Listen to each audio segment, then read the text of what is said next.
And oh yes, by the way, ushaikaa hivi ukajiuliza, bona every country inaogopa nuclear bombs? Ushaijiuliza, kwa nini nuclear inakuaga na nini? And then can you imagine the same thing wanaogopa, then eti inaitwa weapon of peace? Can you imagine nuclear bomb ikiitwa the weapon of peace?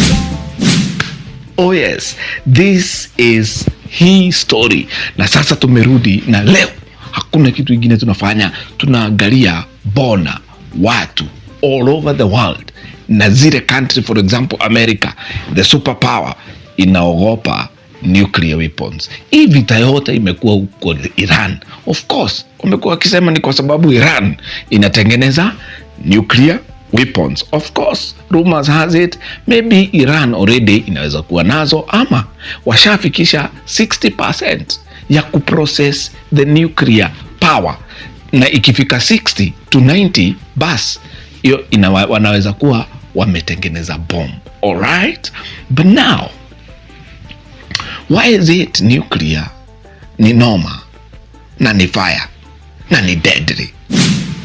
Of course, if you're seeing me for the first time, huyu ni Investor Moas na hii ni hii story. Kama hauja subscribe, siwede tu hapo subscribe, ndio tupelekane hii safari vizuri. Make sure umelike, make sure umeshare, make sure umetumia mtu tu mwambie, hebu ona hii kitu wewe uone vile inakaa. Si ni sawa? So, let's get right into it.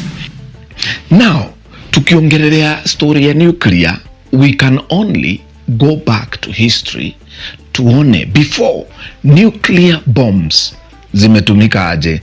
Now of course, it goes without saying, ile time nuclear weapon ilitumika kwa vita ilikuwa 1945. Ni akina nani waliitumia?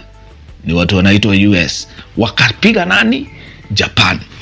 During the Second World War, Japan ilikuwa inaonekana ikiwa noma sana. Ilikuwa inaonekana ni kama haiguziki until waka-attack America Naval Base inaitwa Pearl Harbor. Hapa ndio US actually walianza kuwa now involved in the Second World War. Alright? What did they do? Wali-attack Japan, the famous Hiroshima and Nagasaki.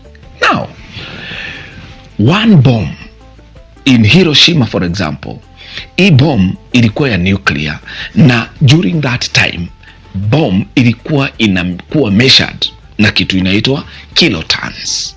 Alright? So inasemekana ile bomb ilirushwa Hiroshima ilikuwa ya 15 kilotons. Alright? Now, wacha sasa nikulete in perspective what happened in Hiroshima. Wakati hii bomb ilidropiwa, kunasemekananga instantly wale watu walikufa ni between 70,000 to 120,000 people, wenye wanasemekana sasa hawa ni wale wenye walikufa instant. Alright?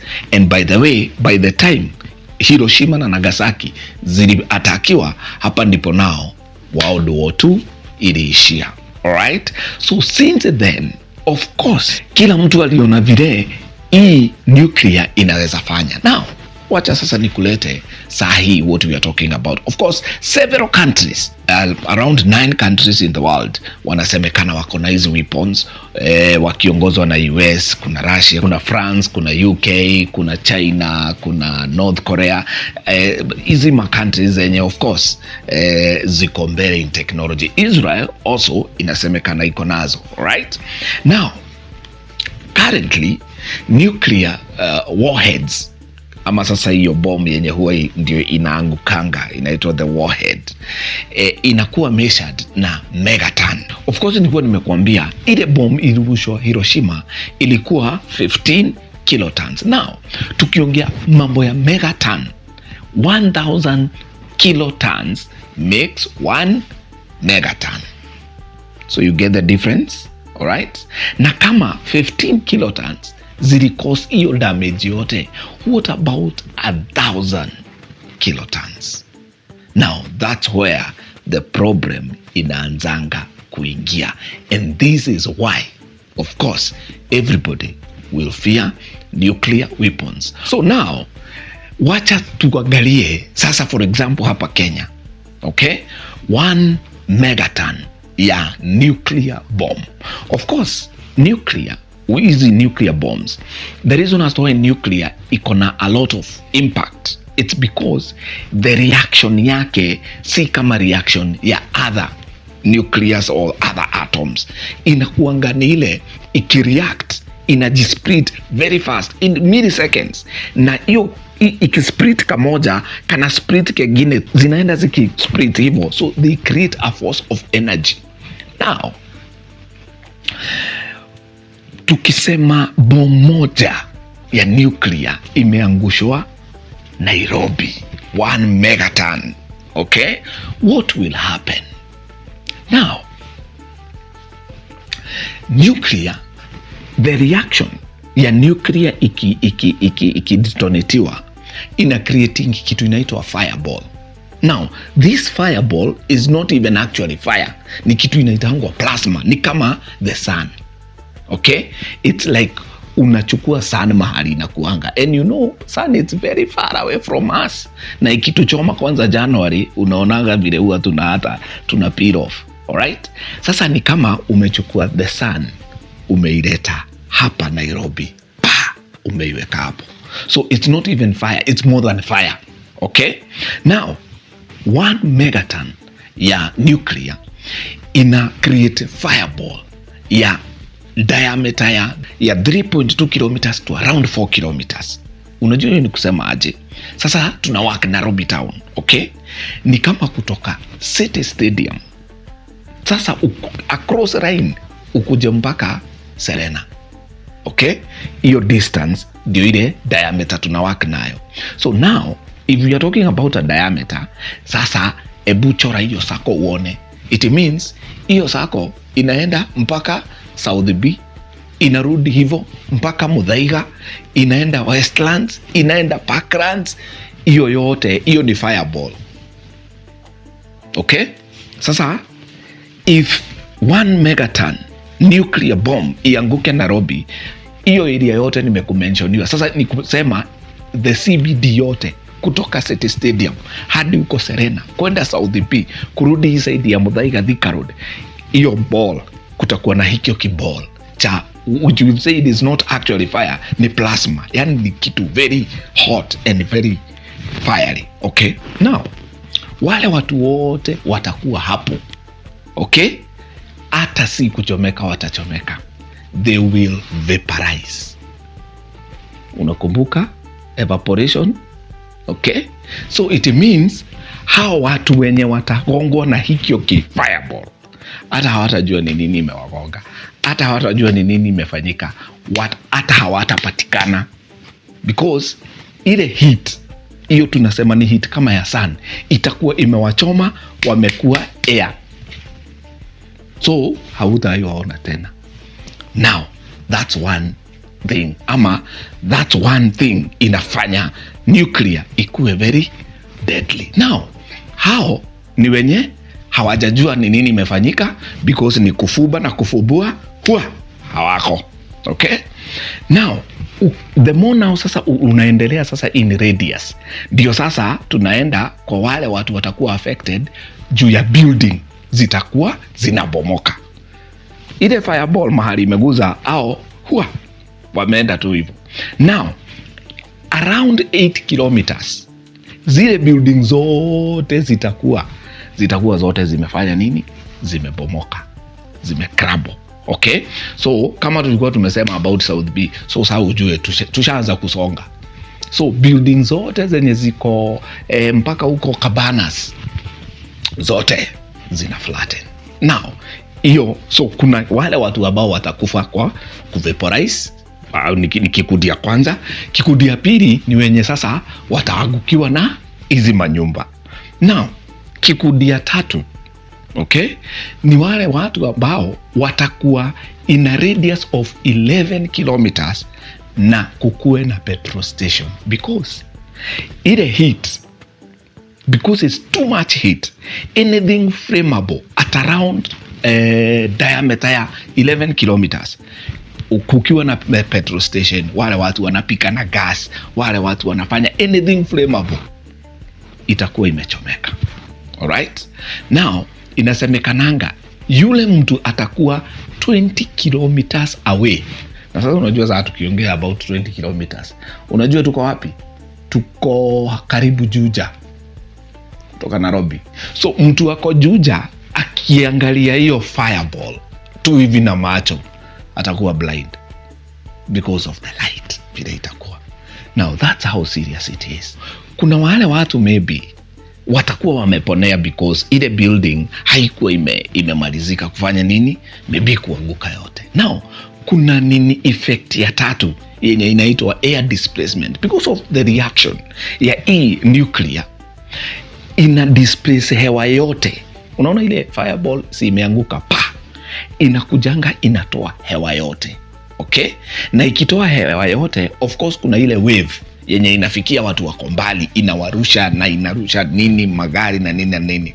Then hiyo air imekuwa displaced. Wakati tu hiyo force imeenda, hiyo air itaanza kuwa ikitaka kurudi now. So kuna more buildings zenye zita collapse kwa sababu ile force ilitoa air yote, na ile air nayo inataka kurudi kwa sababu force imepita.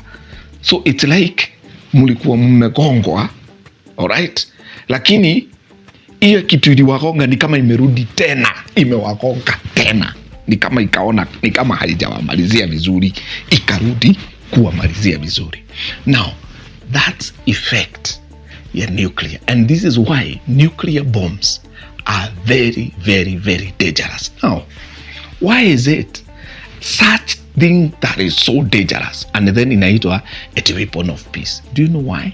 It's because there is no country that could be in a hurry actually to trigger nuclear weapon. Do you know why?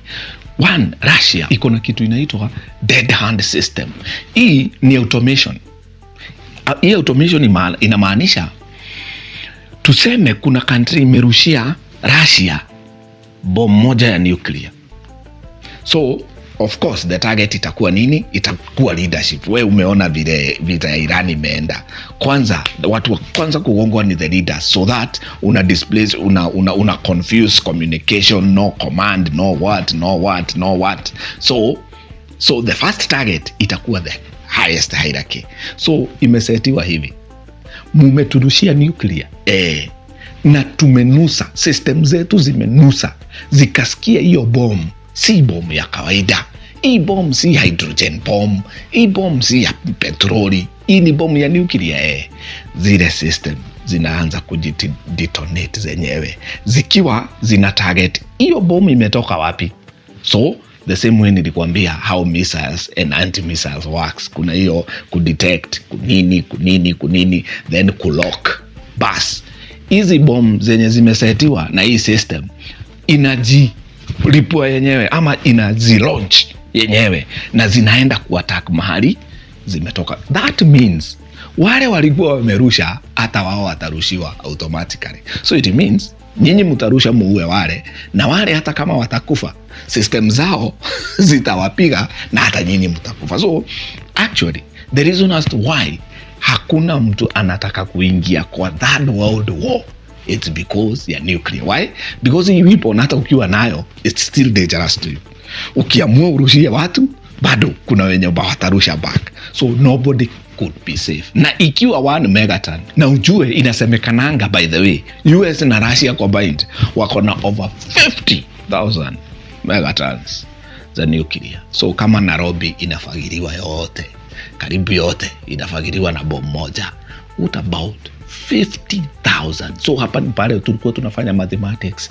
If 1 is equals to this, what about 50,000 is equals to what? That's how. Sasa hizo ni nchi mbili, so ongeza China hapo, ongeza North Korea hapo, ongeza France hapo. So if we were hizi countries zote zilaunch, sasa hata sisi Kenya wenye hata hatuna hata kanini kama hako, hata sisi tunaumia. Kama saa hii tunaumizwa na mafuta na sisi hatujapiga mtu, ni nuclear tu. Wewe unaona aje hiyo story? So that's why nuclear inaitwa weapon of peace. See you in the next one. Tuendelee kufanya mambo, kushare, kusubscribe. Kwanza kusubscribe, wacha hizi namba zipande.